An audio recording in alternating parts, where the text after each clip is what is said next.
अनेक मानसिक रोगों का भी आप स्वर विज्ञान की क्रियाओं के माध्यम से उपचार कर सकते हैं। ओम नमः शिवाय। जय श्री रामचंद्र। आज मैं आपको बताऊंगा स्वर विज्ञान के माध्यम से आप कैसे अपने अनेक अनेक रोगों का उपचार कर सकते हैं। अनेक रोग, ना ही सिर्फ शारीरिक रोग जिनकी मैं बात कर रहा हूं, बल्कि अनेक मानसिक रोगों का भी आप स्वर विज्ञान की क्रियाओं के माध्यम से उपचार कर सकते हैं। और यह प्रयोग मैं चाहूँगा कि आप किसी अनुभवी निरीक्षक के माध्यम से पहले सीखें और फिर उन्हें करें, और आपको निश्चित रूप से बहुत बहुत इसमें लाभ होगा। आपका जीवन परिवर्तित हो जाएगा और आप अपने आप को बिल्कुल नया महसूस करेंगे, ऐसे कि जैसे आपको नया शरीर और नया मन मिल गया हो। ये शक्ति है इन प्रयोगों की। सबसे पहले मैं आपको बताऊं, आपने समझना है अपनी बॉडी लैंग्वेज को। यह स्टेप नंबर 1 होगा। हम बीमार होने लगते हैं जब सबसे पहले हमारे को पता चलता है। कोई मशीन पता नहीं लगा पाएगी, कोई पैथोलॉजी लैब नहीं पता लगा पाएगी। सबसे पहले आपको पता चलेगा कि हाँ, बीमारी आने वाली है। इस अनुभूति को रखें। अगर आप इतने ही गुम हैं, इतने ही खोए हुए हैं इस समाज में, इस जगत में, कि आपको अपना होश ही नहीं है, आपको पता ही नहीं चलता कि मैं कब बीमार होने वाला हूँ, हैं? लेकिन मुझे उम्मीद है कि ज़्यादा से ज़्यादा आप लोगों में से लोग मेरी बात को समझ रहे हैं और अपनी बॉडी लैंग्वेज को समझते हैं। ये कुछ फ़र्क नहीं पड़ता इस बात से कि आप बाहर कितनी भाषाएं जानते हैं। आप अंग्रेज़ी बोलें, हिंदी बोलें, पंजाबी बोलें, जर्मन, स्पेनिश, या हज़ारों भाषाएं हैं दुनिया में। अगर आप अपने शरीर की भाषा को नहीं समझते तो सब भाषाएं वो व्यर्थ हैं। इसलिए हमने सबसे पहले अपने शरीर की भाषा को समझना है। उसके लिए कुछ क्रियाएं मैं आपको बता देता हूँ। सबसे पहले तो सीधे बैठना है आपने, आंख बंद करके। कोई लोगों ने मेरे को बहुत शिकायत की है, ये गुरुजी सीधे तो बैठा नहीं जाता, बिल्कुल भी नींद आने लग जाती है, बहुत बोरियत महसूस होती है। नहीं, यही सबसे पहला कदम है। आपने इसको जीतना है, ऐसा समझ लो।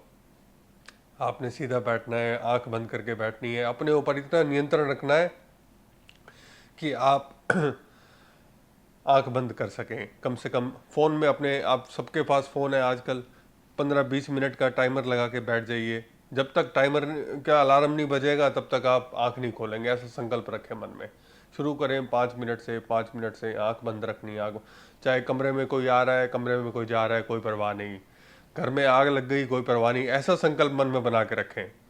अगर ऐसा संकल्प हो जाएगा तो दुनिया की कोई शक्ति आपको रोगी नहीं रख सकती। अगर ऐसा संकल्प आपका सुदृढ़ हो जाएगा तो दुनिया की कोई शक्ति आपका कुछ बिगाड़ नहीं सकती। उसके बाद अपने पूरे शरीर पे, ये मैं आपको वो अभ्यास बता रहा हूँ जो मैं खुद करता हूँ और मेरा बहुत सालों सालों का अनुभव है इनका। अपने शरीर पे मालिश करनी है आपने, किसी भी तेल की, जो तेल आपको उपलब्ध हो, जो तेल आप ले सकते हो। शुरू करें सरसों के तेल से। पूरे, लगभग पूरे भारत में मिलता है। दक्षिण भारत में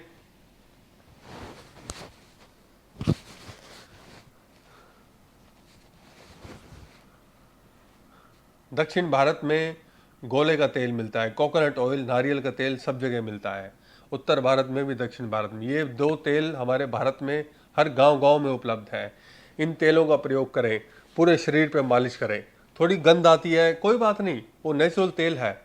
फिर आप जब स्नान करेंगे तो एक सूती कपड़े से उसको रगड़ लें, आपकी स्किन भी हेल्दी हो जाएगी। और आप जब अपने शरीर को, अपनी त्वचा को टच करेंगे, है ना, यहाँ से टच किया, पैरों को, कमर को, और चेहरे पर भी अपने जब तेल लगाएंगे तो आपको एक अलग ही अनुभूति होगी। आप अपने आप से परिचित होंगे, आप जानेंगे कि ये मेरा शरीर है। अपनी बॉडी लैंग्वेज को समझने में आपको इससे बहुत सहायता मिलेगी। तीसरा काम आपको बताता हूँ कि आपने चलना है, सैर करनी है। 15-20 मिनट सैर करनी है अकेले। फ़ोन को अपने घर पे छोड़ के जाओ, जेब में नहीं रखना।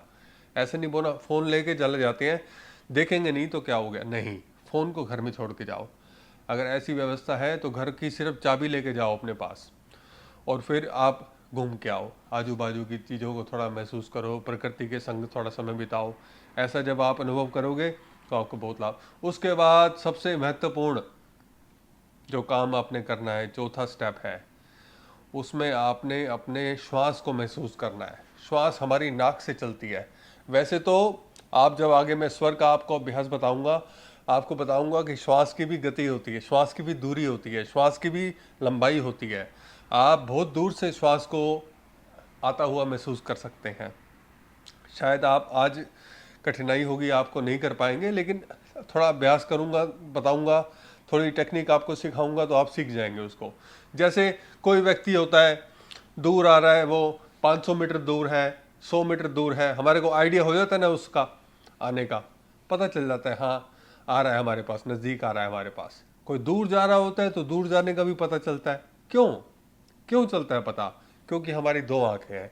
एक आंख से देखें तो बहुत कठिनाई होगी पता लगाने में, दोनों आंखों का एंगल बनता है ना ऐसे, तो हमारे को पता चलता है कि कोई व्यक्ति की दूरी क्या है, कोई वस्तु की दूरी क्या है, वो हमारे नज़दीक आ रही है या हमसे दूर जा रही है, ऐसे पता चलता है। ऐसे ही जब आप दोनों ईड़ा और पिंगला से, नासिका के नथनों से जब सांस लेते हैं,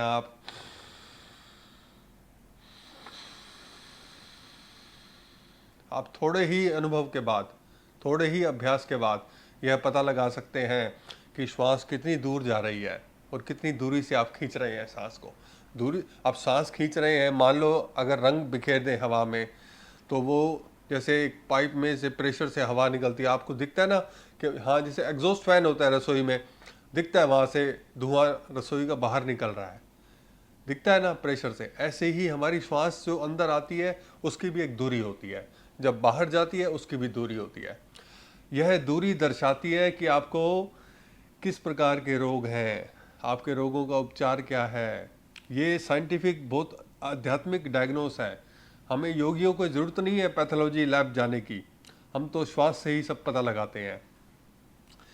और दूसरा, आपने महसूस करना है अपनी श्वास का तापमान। लंबी श्वास लेते हैं, हल्की ठंडी वायु भीतर जा रही है, श्वास बाहर छोड़ते हैं, हल्की गर्म वायु बाहर आ रही है। इसको अनुभव करना है आपने। और इसके साथ साथ ही आप तीसरा चमत्कार आप अपने आप ही महसूस करेंगे कि कभी तो सूर्य स्वर जागृत होता है, कभी चंद्र स्वर जागृत होता है। बस इसको ही अनुभव करना है आपने, अभी अनुभव करना है सूर्य कब है, चंद्र कब है। और सुषुम्ना, जब दोनों स्वर खुले हों उसे सुषुम्ना कहते हैं। और बहुत लोगों ने मुझे बोला है कि गुरुजी सुषुम्ना खोलने की आप विधि बताएं, सुषुम्ना को जागृत करने की, क्योंकि आध्यात्मिकता में इंटरेस्ट है। तो वो भी आपको सिखाऊंगा, वो भी बताऊंगा आपको। और फिर आपने सबसे मुख्य काम अपने रोगों के उपचार के लिए क्या करना है, आपने जल का सेवन करना है। कर लोगे? पी लोगे पानी? बस पानी ही पीना है। आपने लगभग 3 दिन तक आपके शरीर में जो भी रोग हो रहे हैं ना, दृश्य अदृश्य रोग, अनेक बच्चों ने, अनेक माताओं बहनों ने मुझे समस्या बताई है कि स्किन की प्रॉब्लम हो गई, एक्नी हो गई है, और ये अनेक तरह के रोग हो गए, डाइजेशन से रिलेटेड प्रॉब्लम्स हो गई, डायबिटीज़ है, अनेक रोग हैं। आप थोड़ी हिम्मत रखें। इतना भी क्या बचपना करना कि मन कर रहा है खाने के लिए, वो फ्रिज पे मिठाई का डिब्बा रखा हुआ है, उसको देख देख के मन करता है, अरे छोड़ो, बहुत खाली मिठाई। आप थोड़ी साधना करते हैं, थोड़ा मन को अपने मजबूत रखो और परमात्मा का नाम लेके, जिस परमात्मा में आपका विश्वास है, राम, प्रभु राम ऐसी कृपा करेंगे आपके ऊपर, देखना आपके सारे रोग नष्ट हो जाएंगे। उन परमात्मा का ध्यान करते हुए ऐसा संकल्प ले लो, अगले 1 दिन तक कुछ नहीं खाना, अगले 1 दिन तक कुछ नहीं पीना। पानी है, सिर्फ पानी में ही सब कुछ है, सब गुण है। आपकी जो स्किन, पहले जो फैट इकट्ठी हुई है बॉडी में, और सब मिनरल पहले ही इससे स्टोर है, बस पानी और पीते जाएंगे, उसमें मिलता जाएगा वो। अगर आप 1 दिन से ज़्यादा का उपवास करते हैं, ये थोड़ी गंभीर बात है, इसको समझ लें। 1 दिन से ज़्यादा का उपवास करने के लिए आपको पहले एक यौगिक क्रिया करनी होती है, उसका नाम है शंख प्रक्षालन। जैसे हम शंख को प्रक्षालित करते हैं, ऐसे ही आपने किसी अनुभवी व्यक्ति के निरीक्षण में आपने इस क्रिया को पहले आपको सीखना पड़ेगा। पहले आप सीख जाएंगे, उसके बाद फिर हमेशा कर सकते हैं आप। जैसे साइकिल चलाना एक बार सीख जाते हैं तो फिर कभी भी कहीं भी चला सकते हैं, ऐसे ही एक बार शंख प्रक्षालन को आप सीख लें। और अनेक रोग ऐसे भी हैं जिनको नमक खाना मना है, तो उसमें नमक का प्रयोग होता है, तो मैं आमतौर पे उसमें आंवले का पाउडर मिलाता हूँ। आंवला हिंदी में आंवला है और बाकी भाषाओं में मुझे पता नहीं उसको क्या कहते हैं। उसकी फ़ोटो मैं लगा देता हूँ यहाँ पे, ताकि सब लोग आप देख सकें। ये आंवला होता है, और आंवले का प्रयोग, आंवले का पाउडर होता है, अंग्रेजी में ग्रोसबेरी शायद कहते हैं इसको। और इसका चूर्ण जो है ना, इसका पाउडर आप वो पानी में मिला के पिएंगे तो वो भी आपको शंख प्रक्षालन में सहायता करेगा। शंख प्रक्षालन करने के बाद 1 दिन से ज़्यादा का आप जल उपवास कर सकते हैं। आप सिर्फ पानी पे ही 3 दिन, 5 दिन, 7 दिन, 10 दिन, फिर 2 सप्ताह, ऐसे धीरे धीरे समय बढ़ता है उसका। वो एक निरीक्षक के दिशा निर्देश में, आप अकेले से नहीं करना उसको, वो थोड़ा सा गड़बड़ा जाता है मामला फिर। और ये आप अभ्यास करेंगे, ये अनुभूतियाँ करेंगे तो आप देखना आपके रोग जैसे आए थे शरीर में वैसे ही समाप्त हो जाएंगे। और प्राकृतिक रूप से नेचर की जब आप भाषा को समझेंगे और जब आप भगवान का इसको संदेश मानेंगे, भगवान का एक आप निर्देश मानेंगे कि हाँ कुछ दिनों के लिए मुझे ये खाना मना है, तो आप नहीं खाइए। क्या बड़ी बात हो गई इसमें, बताओ क्या बचकानापन इसमें है कि मन कर रहा था तो खा लिया, मन नहीं मानता खा लेते हैं, ये तो चाहिए ही चाहिए। ऐसी भाषा नहीं बोलना। ऐसी भाषा आप बोलेंगे तो कभी साधना नहीं कर पाएंगे।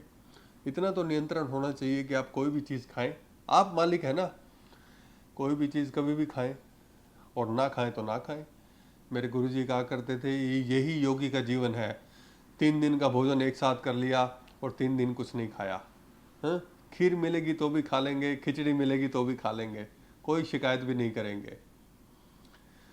और बहुत शॉर्ट में मैंने आपको बताया, मैंने डिटेल में बताया है, उपवास को भी पढ़ाया है, और अनेक रोगों को, अपने रोगों को स्वतः ही कैसे हम ठीक कर सकते हैं अपनी साधना के माध्यम से। इसी के उद्देश्य से मैंने ये कोर्स शुरू किया है। तो ये आप लोग पूछते हैं मुझसे कि फ़ोन नंबर मैं बताऊं, फ़ोन नंबर मैं बताऊं, तो इस नंबर पर आप व्हाट्सअप करके कोर्स की डिटेल ले सकते हैं। ये एक अच्छा बेसिक कोर्स है, जिसका थोड़ा सा भी इंटरेस्ट है, थोड़ी सी भी रुचि जिसकी आध्यात्मिकता में है, स्वयं को जानने में है, भारतीय संस्कृति की अद्भुत विद्याओं में है।